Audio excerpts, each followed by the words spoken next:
Hey, getting ready to get going. Just sorry I started late, but I'm going to send you an invite there, Indra. And now I'll start tweeting and promoting it all, which is good. Let's see if we can get people in here. Okay, and there we go. How are you, Indra? You there? Good morning, Bobby. Yes, having a beautiful Monday morning. How is your morning? Sounds like it's probably Well, busy. it's funny. My wife was away for the weekend, so we spent like an hour and a half just talking and not doing any work. So, but it was good. I had my tea and then whatnot. So now I'm actually the reason I'm late because I was just doing a couple of small little things, and now I'm ready to start the room. So, for those who are coming in, we're just going to get the room started, invite more people to it, send some DMs out. So I'll start tweeting. I put a main tweet up there in the nest, but we're going to talk about content strategies across and tactics across platforms. That includes, again, people are using Twitter, but also other platforms like LinkedIn or YouTube or Instagram or Facebook. I mean, or Clubhouse. I'm the type of person that I have content and I do stuff across multiple platforms. And that's been a big part of my whole thought leadership brand building that I've done. Some people are just on one or two, but I think it's important to understand how to actually create content strategies that work across multiple platforms. So that's what we're going to talk about today. So let me just start pinging a few more people, and then we'll get going because we want to have make sure people can hear and be part of this conversation because I think it's an important conversation for folks. I think a lot of people will understand all the really cool things that we're doing here when it comes to trying to create great conversations. And of course, I'm happy to have Indra here, who has been joining me more recently to share co-hosting duties. So, if anybody has questions, and as you know, the way I run rooms, I'm pretty open in terms of people coming on stage asking questions or people want to share knowledge. That's good too. The only general thing I say is to just follow the rules of respect, inclusivity, and support and love, and not to dominate the conversation, but to add to the conversation, add value. So, if you are here and you want to be part of it, you can certainly join this room. And on the bottom right, there's a couple ways to participate too. You can also you come on stage. There's one. The other thing you can do is you can click that button on the right, which is the way to share the space and have a group conversation with people. So you can click on that button bottom right there. You can also click the arrow button on top and DM people or share it with your colleagues and do a tweet. I always recommend putting a tweet out there. So and then tag me, and that way I can retweet to my 500,000 followers, and that way we all get a lot more followers and more people in the room. So let's get going. I'm gonna start with a quick introduction of myself. My name is Bobby Omar, and I am a professional speaker by trade. For the last 17 years, I've traveled on the world and delivered over 1,000 keynotes and workshops across 4 continents. I've done 5 TEDx talks, and I'm also a social media content creator. I started out on Twitter as my main platform, but now I've included LinkedIn as another primary platform. I also do stuff on Facebook, Instagram. I also do Clubhouse rooms. I do a lot of different things out there.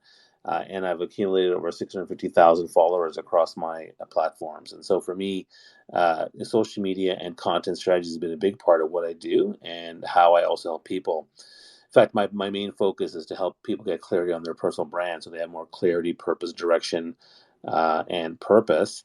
And then I help them build a thought leadership brand by helping them work on their content strategy, their digital content, their how to build meaningful relationships, how to become a better speaker, how to work on mindset and confidence.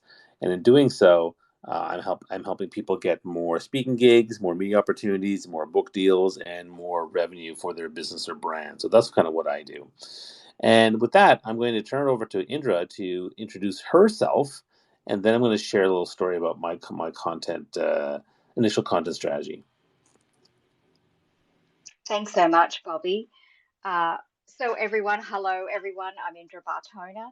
I'm a producer in the film and television industry, also a TV host. So I do a lot of public speaking around that forum. And then also the founder of the Positivity Vibe Tribe. It is a global community and it's also based on Facebook. There is also a page here on Twitter. And it is all about living a positive lifestyle and giving you all the tips and the tools in order to do so. Thank you so much, Bobby.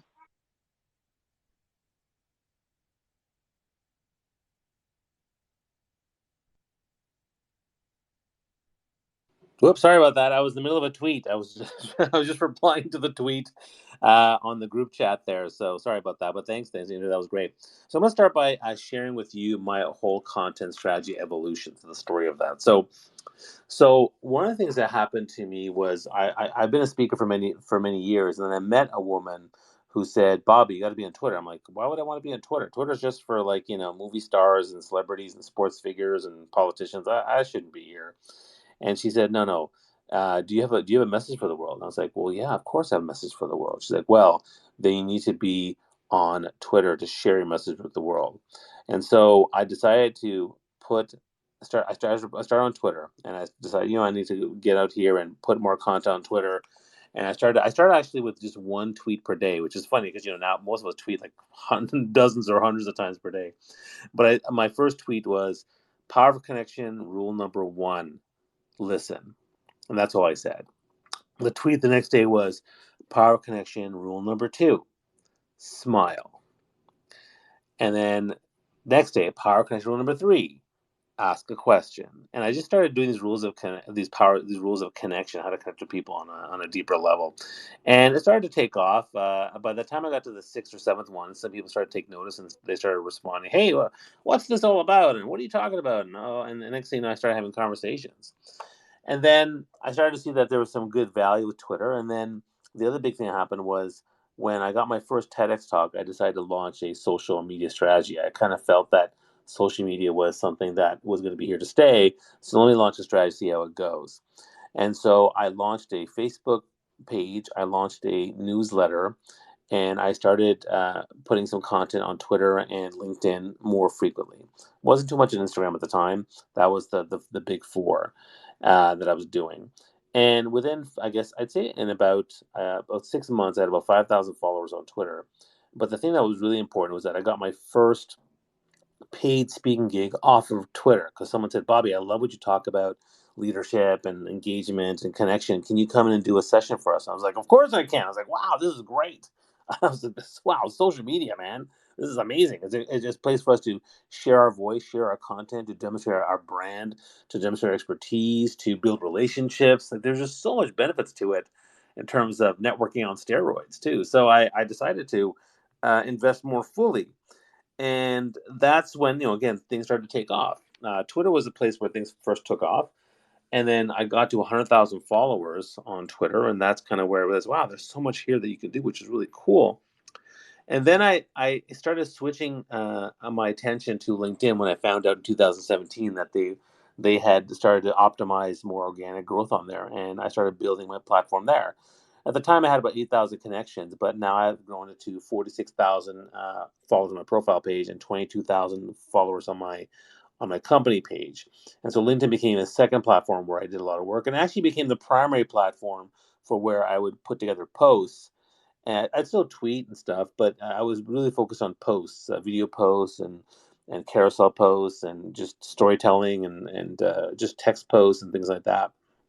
And then Instagram came into play. And so now those three are probably the three big ones that I'm using a lot in terms of my content strategy. Having a clear brand, having a clear target audience, and then starting putting content, which I then repurpose. I typically will do one main content piece on LinkedIn, and then repurpose that across other platforms. Whereas Twitter, sometimes I'll do a Twitter thread. I'm starting to do those a little bit more now. But for me, Twitter is more where I randomly will share just thoughts and knowledge that just come to me. A really common thing that I do now is on LinkedIn. I'll spend time 1 hour per week where I make comments, and those comments will become tweets, because I try to create something of value to add value to people. And if it's a tweetable thing, I'll share it via tweet. If I share a post that I think has great inspiration and knowledge, then I'll turn that into a Twitter thread. And so those are some of the things that I would do in terms of my content strategy. And again, if you want to come on stage and ask questions on how to integrate your content strategy, what kind of tactics you might use, I mean, I'm here and Indra's here. We have a ton of knowledge to help you guys. We want to actually encourage conversation. So not just me and Indra talking to each other, although I love talking to her, but I also love to have guests on stage. So please come on by and let's have you join the conversation.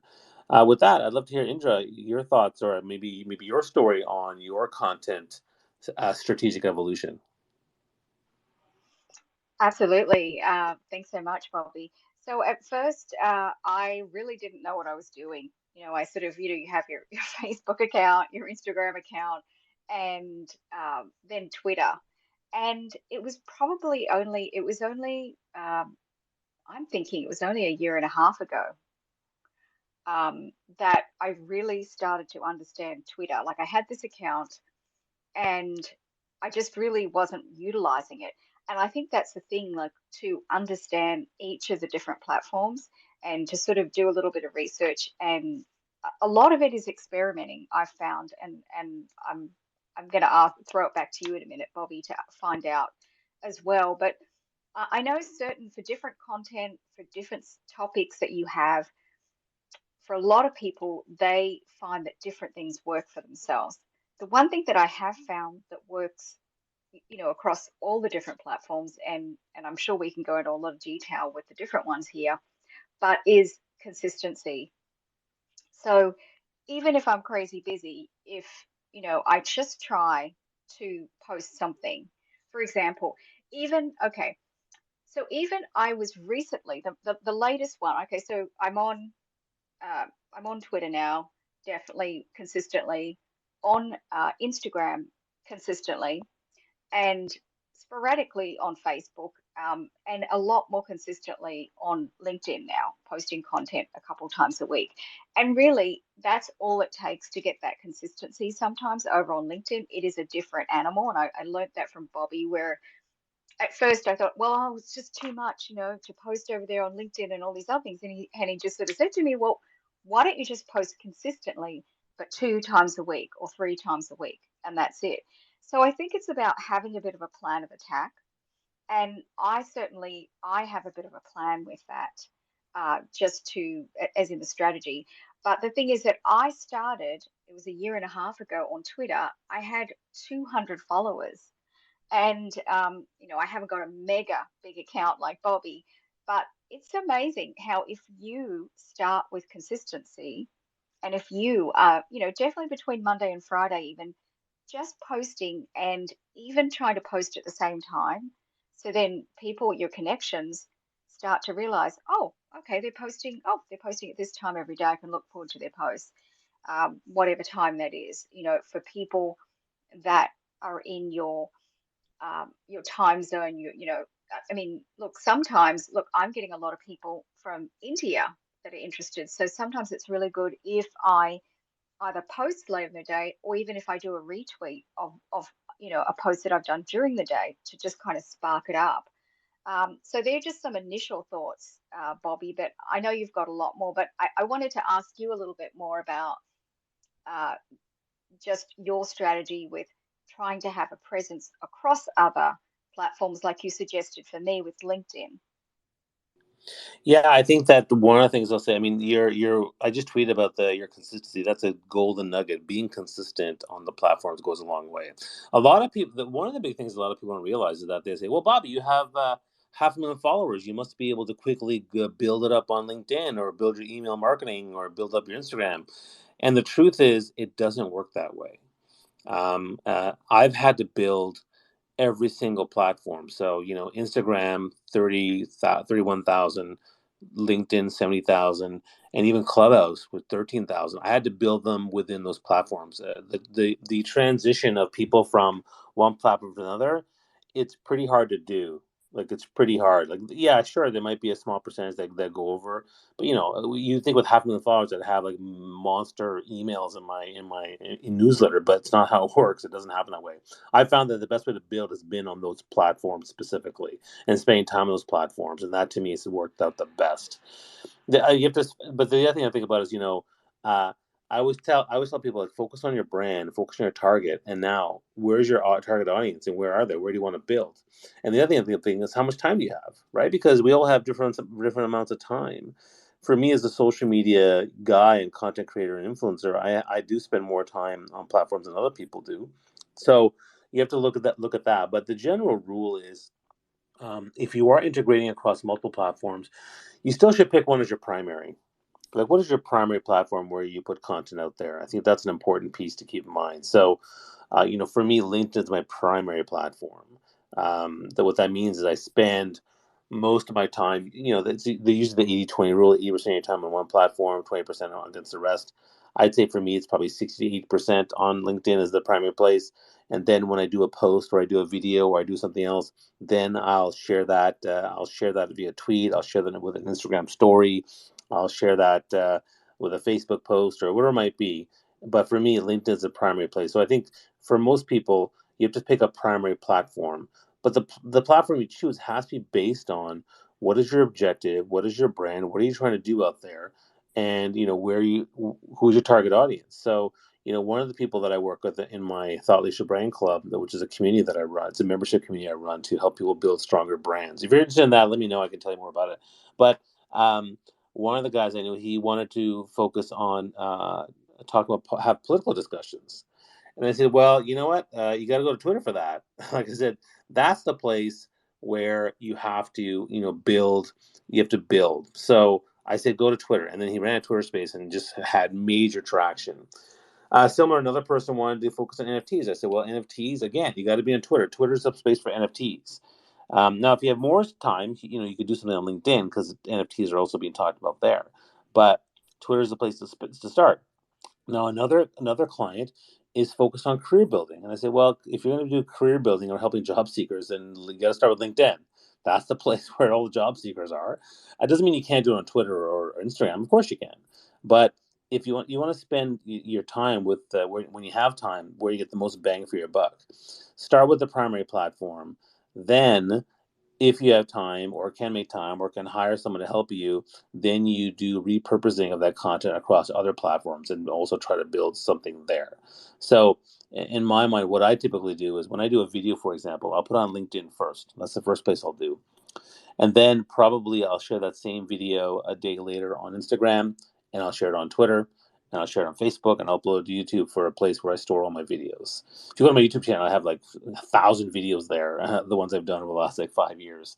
But for me, LinkedIn is the primary place that I start. So that's kind of what I do. I have other strategies and tactics that I'm doing that I want to deliver knowledge today. If you guys want to come on stage and ask a question, please do. I also please ask that if you are getting value from this conversation, please do tweet it out. Click the arrow button on top there, DM some friends, or put a tweet out there. Tag me and Indra. That way I'll be able to see it. That way I'll be able to retweet to my 500,000 followers, which means that more people come to the room, which also means you might get some more followers too. So it's a win-win. We do appreciate your help and do appreciate your love with that. So that's kind of my thoughts on that. Indra, any thoughts on where we want to go next with this conversation? I mean, we can go so many different ways, but you I know, know. you actually suggested the topic, and so I love that you did Yes. that. Well, because I often, a lot of people ask me like, how are you doing this? And the thing is that I always remember what you first told me is like, well, what is your primary platform? Like, what is the one place? Like, you can be across other platforms, but I remember just figuring out that, well, Twitter is my main platform, and then, the second subsidiary would be, I mean, definitely YouTube for me and Instagram. And then I have a presence over on LinkedIn, and I'm growing that because I do meet a lot of people in the entertainment industry. So over there, so it is actually very really important to stay over there. But then also there's other opportunities as well. So I've got a Pinterest account, and a lot of people are saying, you should just like post things of interest. You should, you can even post videos over there, um, photos, visual content, and things. And so I have been doing that. It doesn't always happen every week, but maybe every second week, where okay, I'm just going to put a whole lot of stuff on there. And it just keeps the other, like, you just keep them balanced. It's not like it's going to be a primary place where I'm going to pick up, my next movie or anything or project, but it's definitely something that, other people will want to connect with you. They might want to learn other things that you are interested in, and so you can pin certain things. So I'm just kind of open to those areas.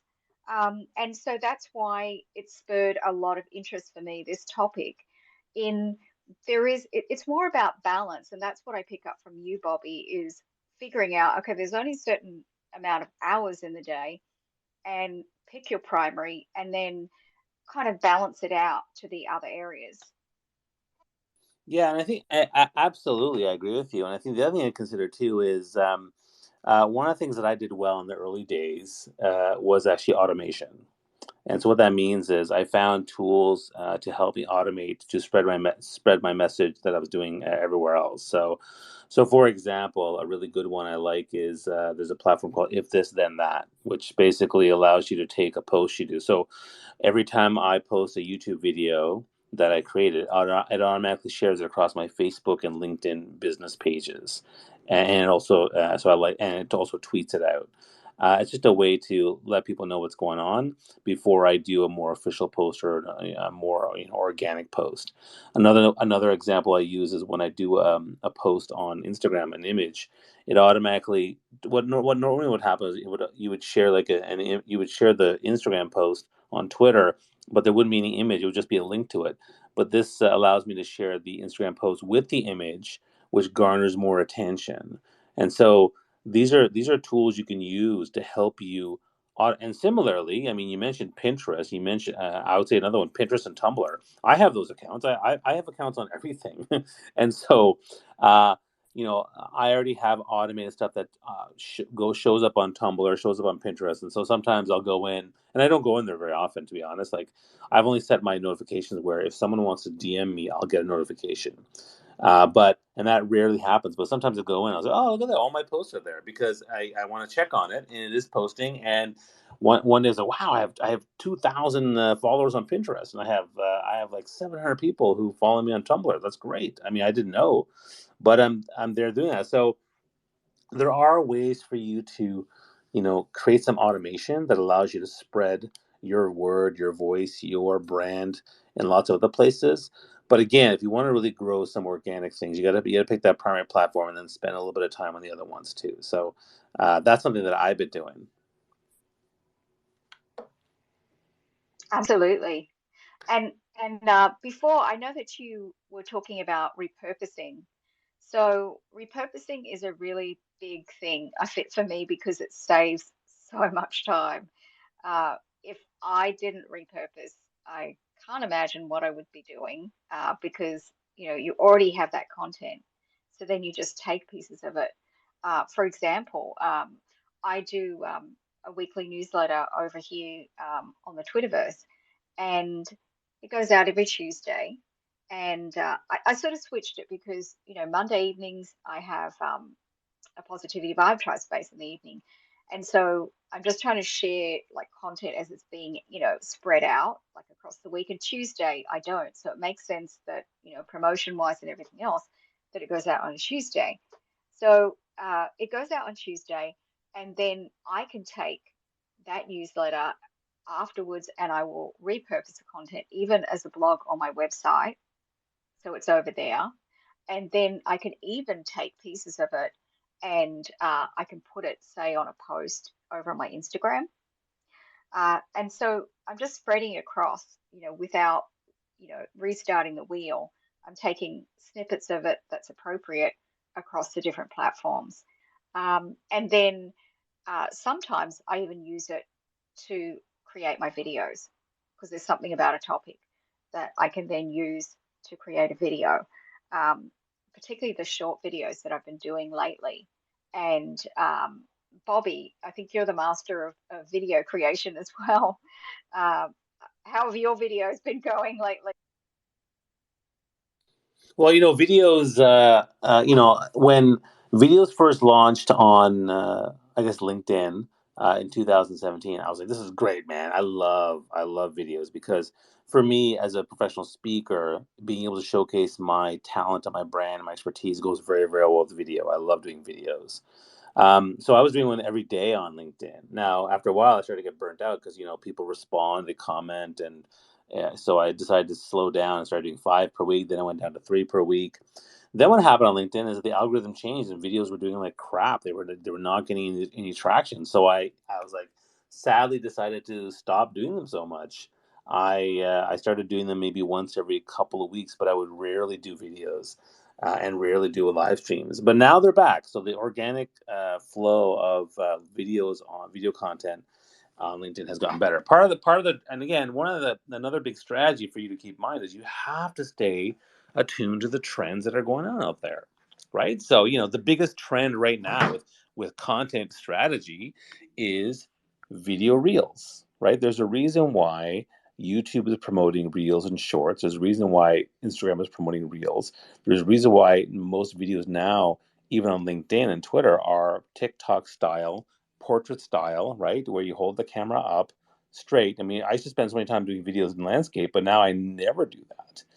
It's always going to be in that TikTok, Instagram reel form. And so I share those videos on LinkedIn now, and they're getting really great traction again, which I then repurpose across the different platforms. And I'm not on. It's funny enough, I'm not on TikTok yet, and I've hesitated, even though it's certainly a platform that actually makes sense for me to be on. I'm also mindful of the fact that we all have a certain amount of time, and one of the things that happens is you have to put out original content on those platforms. So again, spending some time on TikTok would definitely take a lot of my time. My brother sends me TikTok videos all the time via our WhatsApp chat, and it's like half the time I'm like, I can't watch this stuff. I'm gonna get sucked into it. I know how addictive every single social media platform is. But for me, videos are really, really powerful because, and here's a little stat for you I'll give you, which is, they say that a picture's worth 1,000 words. But according to Forrester's research, a 1 minute video is worth 1.8 million words. Now, why do you think that is? Because there's 30 frames per second? Is it because they see, to me, it's like they see your personality. They see how well you fit. They see the energy that you have. There's just so much you're saying and doing with the audio and the visuals of everything that's in your video. And so I think it's really important for people to get really good at video content, video storytelling. There's a reason why people love TEDx talks, right? Because again, video is such a great content tool. So if you want to get better at video, I definitely encourage you to take the time to learn about it. I've actually done video courses, I've done storytelling courses and things like that.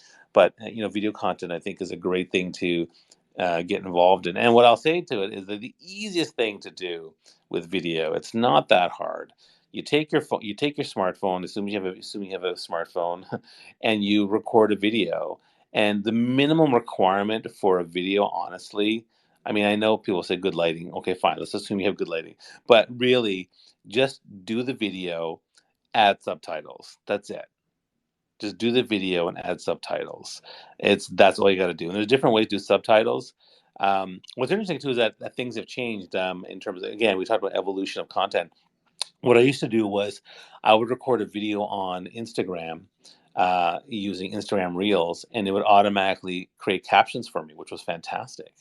Um, but now Instagram has changed that policy.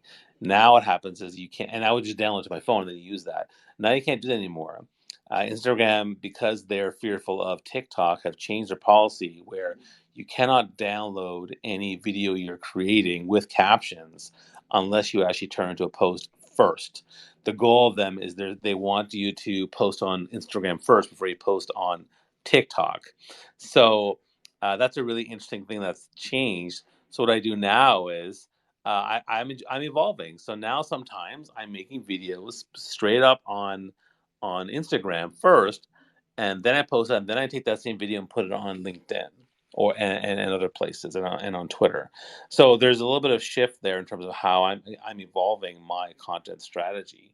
I still find it a bit the caption a bit clunky on Instagram, to be honest. So it doesn't capture all the words the right way. I prefer to use a subtitle editor like Subtitle, and then just it transcribes for me. It calculates it. It's about 90% accurate, and then I just make some small edits, and then I'm done. So that to me is my general linked video strategy. I do a few more things. I always add a heading. I sometimes for videos I'll add music. I have various apps that I'll use. I definitely like to use my tripod.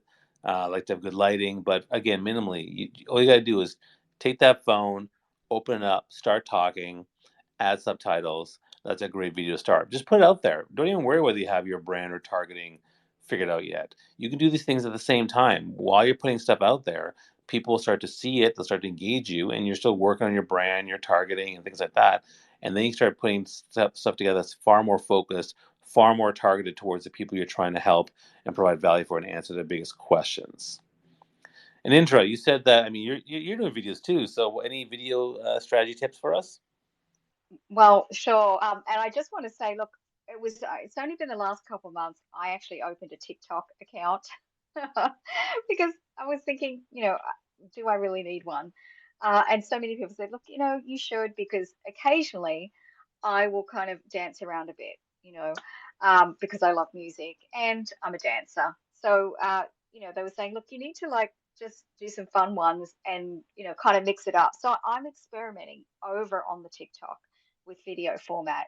So I'm doing some fun kind of, dancing around there ones. And then I'm also doing some that are more, according to my brand about um, the Positivity Vibe Tribe. And I am doing something similar as what you are suggesting as well. If you are going to do a video, sometimes it's even easier not to just record the video like over inside Instagram or inside TikTok. I just record it straight on my phone because then you always have that option to take it wherever you want, whereas you're really limited. And it's apparently, I mean, I did this a few times, beginner, things that you shouldn't do, which is you can record a video over on TikTok and then post it over on Instagram. And I have done that a few times. There's a couple of those things. And apparently the platforms, they don't like it as much, when they see that brand, or vice versa. If you do a Instagram one and then go and post it over on, TikTok. Look, it's okay to do a couple if you really need to post and it's going to save you a lot of time, but just don't make it a habit. So, there's I'm sure we all have a couple of those, but apparently it doesn't really help the algorithm doesn't like it for some reason from what I read about and other people have told me. So it's just, these things that you constantly learn about and that might change in the future. Now, something with video also is the most recent thing over on Facebook is that they have Reels now. And of course, because it's the same company as Instagram, they everything in the setup of the Reels is exactly the same, but it's actually almost easier for some reason because it seems to be bigger on my phone. And now I could be imagining this. I don't know, Bobby, if you've tried it, the Reels, but on Facebook. But the thing is, I have noticed that it is for some reason almost easier to set up. It seems to be more user friendly. It's not as small, even the buttons. So it could be tempting to even set it up over there. Your reels, your That's good to video, know. I mean, I haven't right? tried Yeah, Facebook. I might test that out then, because you're right. The, yeah. the issue with the Instagram download and the logos there, what I've done on LinkedIn is I covered up with an emoticon to cover it up when I shared on Hmm. LinkedIn. But yeah, that's because I haven't tried the Facebook one. Yeah. Well, even it just seems to be it's a little bit easier to navigate because you'll see like they're at the top of your phone, they have the big, rectangles, big squares up there to just like click on what you want to do. It's not like you have to go up to the little right hand side, this little tiny little thing. And luckily, I've got good eyes, but I know people complain about it because they're like, wow, that's, everything you have to like then pull that down. And it's just easier because then I click on the music. I actually think it's easier to format something over there on Facebook now, and it's I mean it's the same sort of thing. So if you're using any filters or they have the caption option, everything pretty much they have the same. I've found out recently. So this is all very new over there. And because I started using it, then they started sending me these, surveys on on how I was using it. So be aware. Then if you start using these new things, they start doing that, And then luckily, because I was doing this very early on Instagram, even though I wasn't doing billions of videos, I was just, here and there. I was lucky to be part of their beta testing program over on Instagram. And, and that was the motivation for me to learn, like, oh, I'm a beta tester. I better start posting more Instagram reels. Like, and then figuring out the little tricks on what to do. Also, that uh, I'm sure you know about this, Bobby, or you've heard of it, even if you haven't done it yet. But you can convert also your stories on Instagram into reels, which can save you some time as well. So it's all about this repurposing thing. And as Bobby was talking about, the power of the video at the moment is very, very, it's the trends. So you can actually put a story together, and your reels don't have to be really long. Like, they have given you extra capacity now to go to a minute, but almost, I think, shorter and sweeter is sometimes even more impactful, even for me if I'm scrolling. And I try to limit my scrolling, but it's good to scroll to keep up on the trends. So that's been my recent little trick that I've been doing. And if you have a look, if anybody goes over to Instagram, you notice my latest post that I've just done today. I converted from a story, it was on one of my stories, and I just converted that into a reel. And you can also create your music if you want to change. If you already had music on it, you usually have to you choose another form of music, but I was able to choose the same music for this story that I converted into a reel. So it's about time management, and that was so efficient because that took me like less than a minute to do. Yeah, I think that's great. That's great information and great insight. Thanks so much for that, Indra. And again, we want to help you in the audience to create better content. We want you to be able to do it across multiple platforms. We want you to be able to create a strong thought leadership brand. So I encourage you, come up on stage, ask a question, share your story, share your knowledge. I want to hear your story. So like all these people, there's Farah, Kathy, Lynn, Kalea, Junior. Come on, Richard, come on up here and let's have a conversation because we don't bite. It is one of the nicest people I met on Twitter, and I'm almost as nice. So there you go. You should come up and say hello to us and ask a question or just share some love, share some knowledge.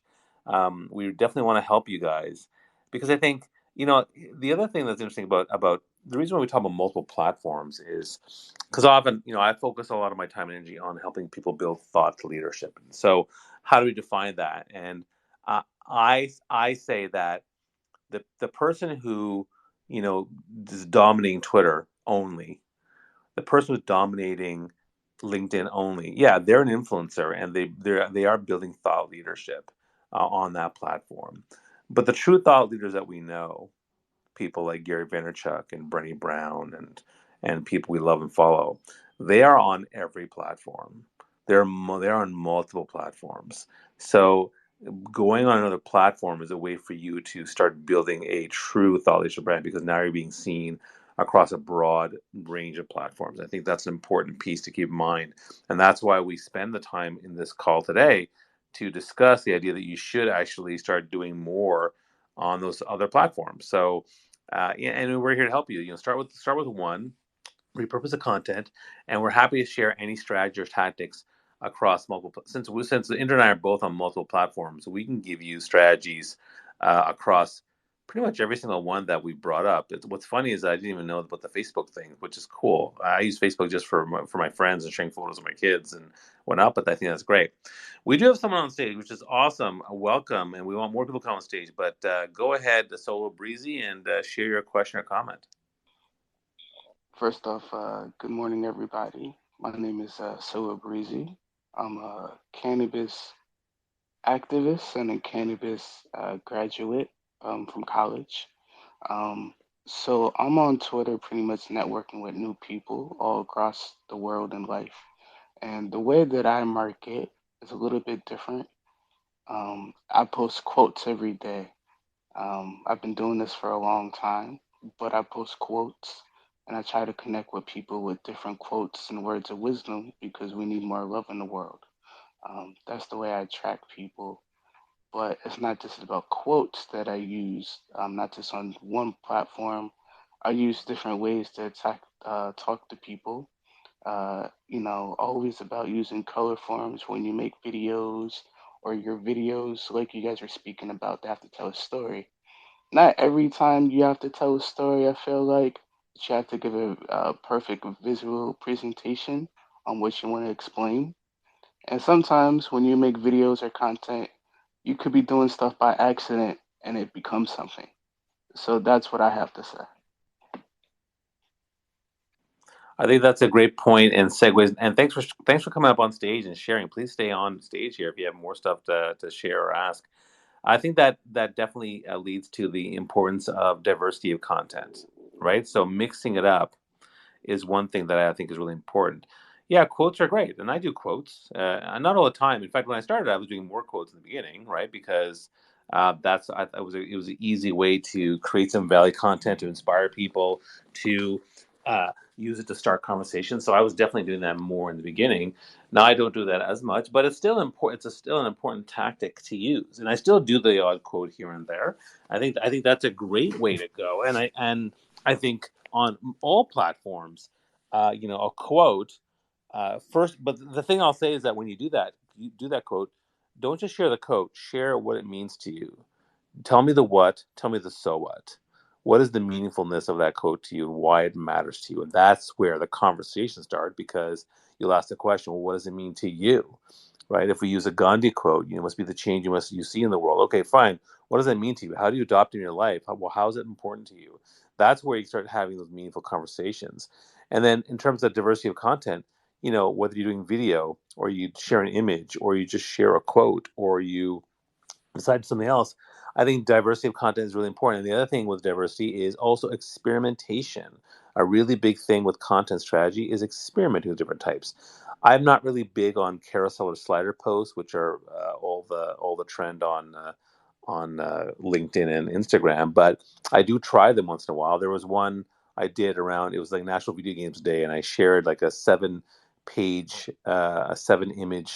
chat about the video games I played growing up as a kid to where I was now. It didn't do well, and I was like, oh man, I spent all this time putting together this really cool thing, and then it sucked. And then I did another one for Queen Elizabeth, and that also did tank. Do I stop doing them? No. I experiment, I try different things. Again, 80-20 rule. 80% of your content should be aligned with your target, your audience, your purpose, your direction, your brand. And the other 20% experiment. Try different things, see what happens. You never know what's gonna as they said, you just said, you never know what's gonna take off. Sometimes things really stick and you're like, whoa, that's crazy. That's awesome. Indra, any thoughts on what was just said? Yes. Uh, so I agree with Solo Breezy that definitely do some posts that are not necessarily just like, okay, they're directed at a specific thing. I think we have to have fun. We have to be creative. Uh, it just made me think of also you were talking about carousel posts. So Bobby, I did like my first one with and I had 7 different photos or something, right, over on Instagram. And you can do set up your music to it and everything else. And I think like there's also certain times of the day when I find on different platforms, I have more followers actually connecting, like everybody's, oh, okay, there it is. And then I think the only thing that I did with this one was it was sort of too late in the day. So I didn't probably get as much engagement as when I post, say around, I think around, for me, maybe around lunchtime might be a peak time because people are taking a break or whatever. So, it was like 5 o'clock in the afternoon I posted, but it was this masterpiece of I finally did it, a carousel post. And then I did a shorter one, I think it was yesterday or the day before, where it was just like 3 photos, not, 7. So there's different variations as well of all those sorts of creative carousel posts. And a lot of the time, you don't have to create it yourself. You can even use some templates. There's templates that are available if you want to get creative with either photos, still photos, or even video, where you can do different versions of that. It does take a bit longer, and so I try to steer away from that. And every now and again, I just throw it into the mix. So for me, it's about balance. Like again, as Bobby was referring earlier, there's only a certain amount of hours that we have per day. And okay, we have to make sure that our family is taken care of, we're taken care of with our self care and all those things, plus balance our main workload. And then it's very important to have some specific time for our social media presence. Even it doesn't matter what account that you have, it's you do have to put some time aside and nurture the content on it. But then now and again, play, have some fun, experiment, as Bobby was also saying, because it's part of those experimentation phases where we figure out, oh, I can do that. Oh, that's a current trend. Oh, I should maybe be doing this a little bit more. So, also, I just wanted to thank people, Bobby, who are in the chat. And I've been tweeting some of your valuable um, quotes in the space, Bobby, into the chat over there. So everybody have a look over there. Just take a peek. Some of Bobby's gems I have captured, I'm And that's a hoping content accurately. strategy, Indra. Like you're basically creating content on the fly while co-hosting a room with me. I mean, you're a master. That's amazing. Everyone else, what do you should be doing that too. Take a photo of this room, share it on Instagram, share an image on Facebook or on LinkedIn or here on Twitter and say, here's something I just learned from Bobby or what I learned from Indra, and then tag us and then we'll retweet and we'll love it. And again, that's a fantastic strategy. There's another woman I know who would go into Twitter rooms and she'd create a Twitter thread of all the knowledge in the room. I mean, she's just there sitting and listening anyways. It was a fantastic way to add value. Sorry to interrupt. Continue.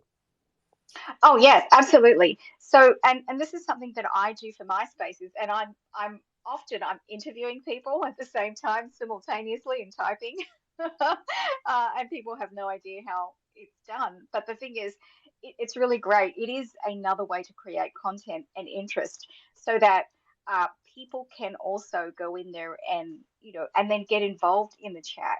So what's really great is there are some of the people in the space that go in and they share their thoughts on the content.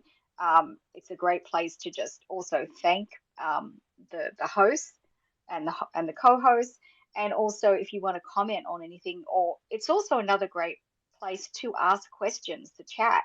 So yes, we're creating content in the chat, and also say for example, if you are working away or you are busy and you can't actually put your hand up and come up here and ask a question, then head over to the chat. And I see Richard, your emojis are going off, and I know in the Positivity Vibe Tribe spaces, you're a great contributor in the chat because you're busy, because you're doing other things, and so you head over to the chat. Over to you. Thanks, Linda. Great stuff here. And we also have another person on stage. Peter is up on stage. Welcome to the stage. Go ahead and share your thought or comment or story or question. Hi, Bobby. Good evening here from sunny Cape Town, South Africa. Currently 11 minutes past 6 p.m. here. Just love Twitter Spaces. You can connect with people all around the world, wherever you are. As a communication manager, I think one of the most important lessons I can teach anyone about social media is the repurposing of your content. So often we hear people saying that, oh, I don't know what to post. I don't have any content. I don't have any content, whether it's for your brand, whether it's a personal brand. And I said, well, I didn't believe you. I mean, you've just written a post, a blog post, for example, and they said, well, I shared it and the content's out there. What's next? I said, well, you've got an entire blog post.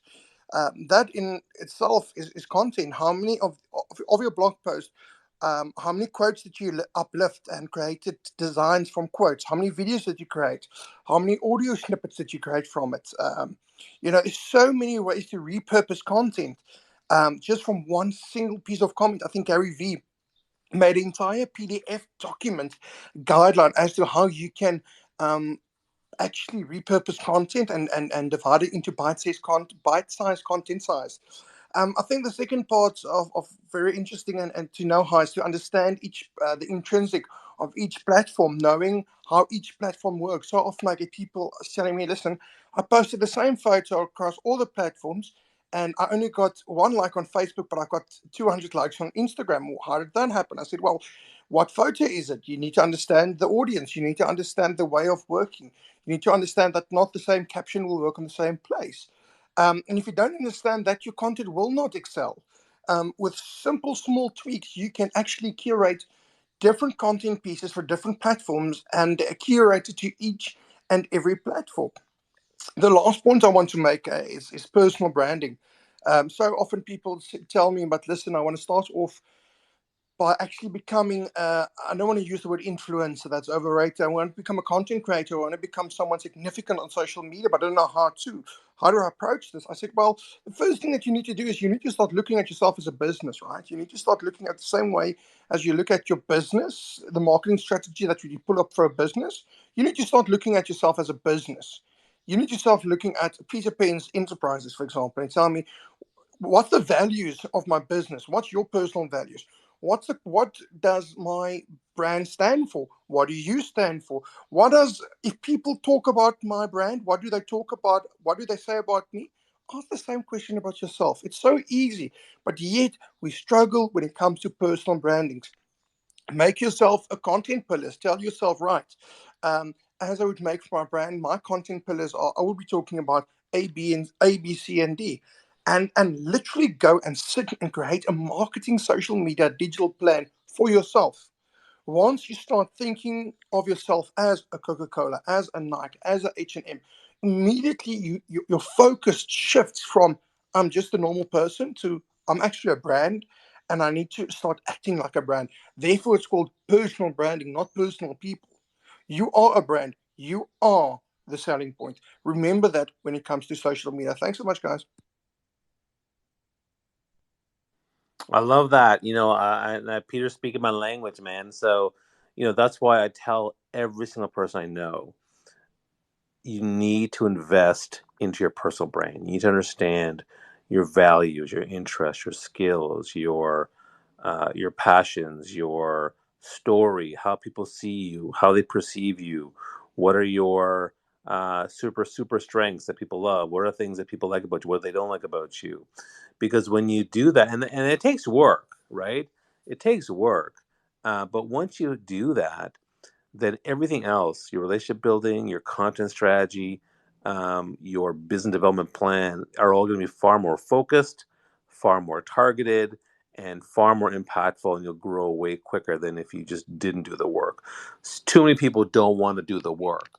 And the other thing I'll say is that, don't prevent that from starting. Too many people spend too much time overanalyzing, trying to perfect everything. You should actually put content out there, continue to talk to people, build content, start conversations, and as you're doing that, start working and honing on your personal brand, because that clarity, purpose, and direction is going to serve you incredibly well. And again, most people don't want to do the work because it's dressed up as work, and so it's a lot of work. So I just want to make sure I comment on that. And Indra, I'll give you a chance to share your thoughts too. Well, I think it was a great contribution that Peter gave, and lots of great examples of how to go about a real strategy to do so, which a lot of things also, I know that we break down in the space, Bobby. But one thing that he was saying is that if you just also have an account, you have an account on Twitter, and say if you just, if, you started off with it, okay, well, I'm just doing it because I just want to have fun, or I just want to post certain things about a topic. Well, you're already in a particular niche and you don't even know it. I've spoken to some people and they're saying, well, it's not, I'm not doing it like, you've got a brand and everything. I said, but you are a brand basically if you are, posting content. So, it can be a little bit of this and a little bit of that. You don't have to limit yourself to a particular box, but think about, what do I want to share? And, say for example, there are, there are accounts that people just specialize in cooking or gardening or whatever the interest is. And they've actually, down the track, turned them into businesses. Now, little did they know that this was going to happen. This is something that they have passion for. It's like a hobby, right? So if you think of it that way, okay, so suddenly, all right, my mind is starting to shift now. Maybe I should put a little bit more care into it. It doesn't mean that you have to labor over it. And as Bobby was saying, it's just some regular posts. Say if you could do it between Monday and Friday, at a certain time when you think, oh, I'm simply getting a little bit more traction if I post it this time rather than at that time. And depending where your connections are around the world, it's going to vary, and even sometimes within the US. So I almost think that if you have an account anywhere, and even more so now, I know, like, look, I have been guilty of this one too. Over on Facebook, it's mainly for family and friends. But lately, given that there is that correlation, that connection between Instagram now and Facebook, and they're giving you a lot more tools to play with, I'm starting to explore even posting other content over there. So again, this is an experiment. And I think it's really worth doing if you have an account, and if you even just started it for just a fun reason or just to have an account, think about some of the content you have, and you might be surprised that you could build it out. Yeah, thanks so much for that, Andrew. That was great. And again, we do appreciate everyone being here today. We'd love for you to share your knowledge, share some tweets, and let people know what you're learning from this room. We do appreciate that. And if you want to come on stage, please do. Let's go back to Solo Breezy with another follow-up question or comment. Real quick, I just want to say this. I meet a lot of people on a daily basis, whether they're online or offline, and they want to get into the whole streaming content. People need to start being who they are, and that means their organic self. So when people post content, it needs to be the real them, because 2022. I understand everybody has awesome content to drop, whatever it's videos, music videos, whatever they do, whatever talent or whatever. A lot of people struggle with coming up with their own ideas and they copy other people's styles. I'm not saying that's not a problem because it's 2022 and it's just different, but it gets into a dangerous thing where people get into the thing like, yo, I posted this, or I'm gonna post that. I'm gonna post it. You're kind of topping yourself way before you're supposed to. So sometimes you have to sit down and strategize what you're gonna map out, put out there in your content before trying to copy everyone else's stuff. And before you know it, you're doing other people's um, creativity. So I'm not saying it's a bad thing or a good thing, but make sure you're creative and you stay with who you are. I want to share that's very important. Yeah, I totally agree. I really appreciate that. And absolutely. I mean, if you go through the brand process, I mean, the best content is the stuff where you're just being yourself and sharing what's really on your mind and doing it in a very thoughtful, meaningful way. And if you do that consistently, people will start to notice you across any platform. I mean, the things that really strike people on every single platform that I've been on is authenticity, vulnerability, storytelling. These are things that across every single platform work no matter what. They break through the clutter. They resonate with people because they create connection on a more human level. And so if you learn how to do those things in a way that feels comfortable to you, because everyone's different, right? Like I can be extremely vulnerable on platforms, talking about my weight challenges or my body image or things like that, whereas other people are less comfortable. And that's fine. You got to pick something that works and resonates with you. Let's keep going. We have another person on stage here. Blueberry, go ahead with your question or comment today. Yes, can you hear me all right? Yeah, go ahead. Okay. Yeah, I've been researching, and trying to learn how to sell things online, like resale. I kind of been collecting and just got a lot of stuff to sell. So, talking about cross platforms and as far as social media goes, that's one thing. But I was kind of thinking about, if I post something to, you know, uh, one marketplace and then you have like 20 different marketplaces, Etsy, eBay, on and on. There's so many. If I have one item that I want to sell and I post it on multiple platforms, if that item sells on one platform, how do I get it to take down from all platforms? Or am I better off just putting it on one platform and then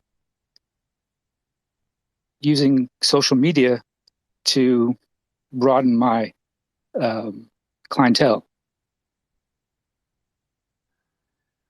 Hey, Andrea, you want to start with us first? Sure.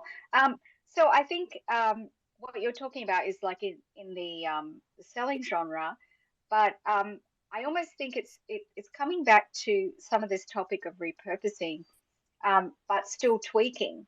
So I think the most important thing is just understanding something that Bobby and I have both been talking about is like for each of the platforms, there is going to be a little bit of a tweak involved. For example, if you just post a photo over here on Twitter, it's not going to be as effective as if you just post a photo over on Instagram. So just understanding that even in the selling genre of where if you're selling something or promoting something, uh, what pieces of information are really valuable on those different platforms and with the format. For example, I'll break down something that I'm familiar with, say on Facebook in the marketplace. Now that is a completely different animal if you're going to post something and sell it on the marketplace, as opposed to say another platform called Nextdoor. So completely different in the way you set up your information. Uh, the marketplace is almost a bit more business. It's almost just like put the information there, post your photos, and leave it. And then if you go to sell over on the other platform, because it's next door and it's loads of neighbors, you can put all sorts of things in there. You can put little extra bits about, oh, this was something, a little story, like a really short story in there about it, some background information about whatever it is that you're trying to sell. So I think it's really important to understand that. And then also, some of the things that do sell quicker have a little bit more of a personalized story. And I know that Bobby really emphasizes authenticity, storytelling, and I almost think it goes into every single thing that I guess aspect that we do in life. And so that has been helpful if I've added a little bit more of a personal piece to something on that platform. So those are my thoughts, Bobby. Over to Yeah, I mean, I think again, a big question is, what exactly is your brand? What exactly is your product? What exactly is your objective? Who's your target audience? And how much time do you got? And based on that, come up with the right strategy that works for you. Now, the benefit, of course, of promoting across multiple platforms is that you can spread the word and get attract new audiences and new people. But I think you want to start with the primary one that's going to get the most attention, and then you can spend 20% of your time on the one, two, or three other ones that might be a place to get more reach. But having a clear idea of who the best target is where you're for your business. What you want to do, the most important thing with content creation is you want to provide value by educating people, and then you also want to build trust by sharing value and knowledge, and then finally you want to create trust and relatability by having a human connection. And that all happens before we even ask for business. No one's going to do business with someone they don't know or trust. So you have to actually, for me, like the whole thought leadership process that I tell people is, one is creating great content. Number two is, being able to communicate in an effective way. And then number three is, building the relationships. And those three things have to go hand in hand together. And then you can start to sell things, because then people will start to say, hey, let's connect and talk about, and then you start to talk about your product or your business. Like, so for me, I talk about connection, I talk about content strategy, I talk about thought leadership, or how to land a TEDx talk and whatnot. And then people will message me, they'll DM me here on Twitter or on Clubhouse or LinkedIn or Facebook and Instagram and say, hey, I'm looking to do a TEDx talk, or I'm looking to become a speaker, or I'm looking to improve my content strategy, become a thought leader. Can you help me? Sure. And then but they've done that because they've come into this room and they've heard me speak and they trust me. They see that I've delivered some good knowledge, and that's why they want to work with me. And so then we have that conversation. So, when it comes to building your business and brand, I think number one, get clarity on the target audience and where you want to be and what you want to do. Number two, come with a plan. Start with one and then build and start with one or some sort of integration of the two or three that you really want to do to begin with, depending on how much time you have, and then start testing the water to see what's landing, what's not landing, and adjust as you go along. Hope that makes sense. Okay. Just want to say thank you both very much for being here and helping me out and answering my questions. I guess any advice that I could give in my experience is don't spread yourself so thin, because I'm guilty of doing that, and it's been pretty hard. So I guess you know uh, simpler is better. Try to take the more simple route. Yeah, I agree. You don't want to spread yourself too thin. I mean, one of the challenges I had when I was doing LinkedIn and videos came out is I did a video every day. So I was posting content every single day on LinkedIn, and I got consumed and I was ignoring Instagram and Twitter for a while. And so that wasn't really the best strategy for me. You have to be able to, again, post stuff consistently, but based on the time you have available as part of your marketing and business development strategy. And so if that means you're only posting once a week, on LinkedIn and once a week on Instagram, that's fine. That's fine. I mean, again, if you want to create any sort of impact on any platform, it's got to be minimally once a week. So you're like, what if I have no time? Well, then I guess you have no business being a content creator. But like, I mean, if you have the minimum amount of time you need to build something anywhere is at least, do something like 2-3 hours a week on a platform, whether it's Twitter or Instagram or in LinkedIn, whatever it might be. But you have to put some time in. It's like working out, right? My fitness trainer said to me, "Well, Bobby, if you want to work out, once a week, that's nice, but honestly, 3 times a week would be better." And I'm like, okay, and because once a week, he's like, it's not enough. If you really want to get those results you're talking about, you want to build three times a week. My social media one for LinkedIn is it's got to be once a week. On Twitter, it's got to be daily, or you know what, you could maybe spend 3-4 days a week where you're spending an hour on those days on Twitter. But like Twitter typically is one of those places where it's a daily thing. Same with Instagram stories. If you want to invest in Instagram stories, it's a daily thing. LinkedIn, Facebook, and Instagram posting, for example, could at least once a week.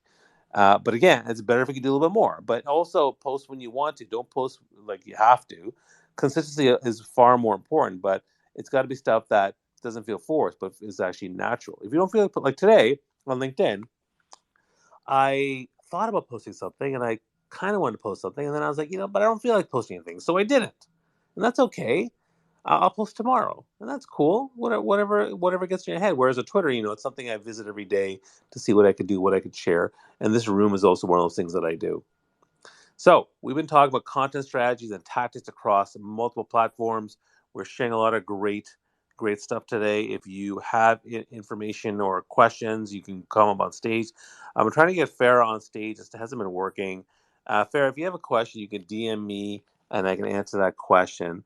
But in the meantime, if you like this space and you enjoyed the content, share some knowledge with your network. Say, here's the 1, 2, or 3 things I learned on this space. Share the same thing on Instagram. Share it on LinkedIn and tag me. And next thing you know, when you tag me on LinkedIn, I comment on it. My 7,000 followers will see that I did that. Next thing you know, you get conversations with that, or people will see your content. So, it's a win-win situation to share the love and put the content out there. And if you want to reach me also, I'm doing more spaces and rooms. So I do a Clubhouse room every Monday at 4 p.m. called LinkedIn Mastery, and I focus on mindset. And then on Tuesday, I do LinkedIn Mastery on LinkedIn at 4 p.m. on Tuesdays. And then, of course, I do Twitter Spaces on Sundays at 3 p.m. called LinkedIn Mastery. And I do this Power Connection every Monday at 11:15 a.m. with Indra and other people want to join me. So I do appreciate you all being here. I do. I love the conversations. I love when people come on stage. So I thank you for that. Indra, you want any final thoughts before we close the room? Like, what are you up to next? Okay, what I'm up to next is, oh, something new and exciting, Bobby. Actually, you might like it. I know you're a fan of music. So, tonight in the Positivity Vibe Tribe space, which is 8 p.m. Eastern Standard Time, we are starting a new uh, version of what we're going to have Monday nights, which is going to be music. So, it's Positivity Vibe Tribe Music Vibes. And tonight we have an incredible classical pianist. Um, Sherry is going to be actually, she's going to also be our concert pianist tonight. Sherry G Music is going to be also bringing her 6-year-old daughter who's going to do vocals, Zoe. So we're going to interview her, and we're also going to hear some beautiful music. It's going to be like a really chill vibe in the Positivity Vibe Tribe. So that's what I am up to. Thanks so much, Bobby, for having me here. I love that. And one of the things I'll share with people, speaking of music, is that um, I think that when I do TikTok, I'm actually going to do it not like my other platforms. So my plan with TikTok is I'm actually going to sing, which is going to be interesting. Like I thought, I don't have an outlet for me where I can just sing and belt my favorite songs and musical pieces and I don't know, random commercials that I think are fun to sing, And so I thought on TikTok, that'd be a good place to start. Just start singing for like 30 seconds, something like I love singing, and because I wouldn't do that anywhere else, and so it'd be nice to have that outlet. So I think that's what I'm going to be launching at some point. Not sure when it's going to be, but I'm excited about doing that at some point. So with that, again, content strategy is something that has to evolve. Content strategy is something that's got to be part of your plan to build your career, to build your business, to build your brand, to build your thought leadership. Because the more you put the effort in your content strategy, content demonstrates your expertise, it demonstrates your passions, it shows your values and interests, it starts conversations, it builds community, it builds followers.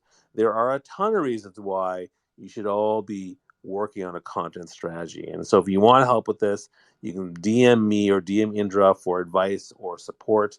If you're interested in being part of some of the communities that I'm part of, where I run the Thought Leadership Brand Club, and we have weekly coaching calls, we have a private WhatsApp group, DM me. I can show you all tell you more about that. But again, I'd love to, work with people and find out what you're up to. Feel free to message me anytime you want.